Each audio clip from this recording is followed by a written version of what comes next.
बाबा फरीद अर्ज करते हैं, अम्मी जान, अगर मैं नमाज पढ़ूंगा तो अल्लाह ताला मुझे क्या देगा? माँ ने मौका गनीमत जाना। बाबा फरीद शक्र पसंद करते थे। अगर आज आप किसी लड़के से कोई काम करवाना चाहे तो सबसे पहले उसकी मनपसंद की दीदा चीज देने का वादा करेंगे।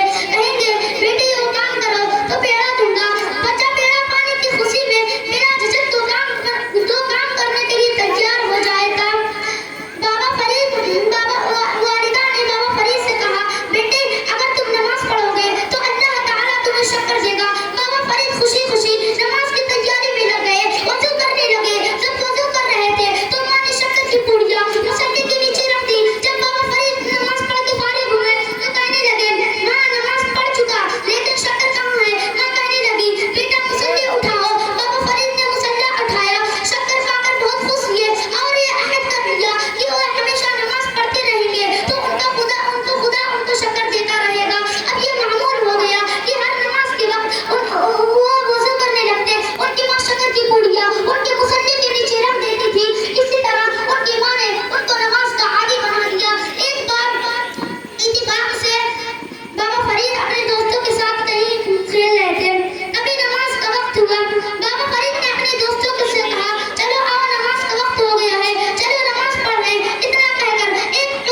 में सत्य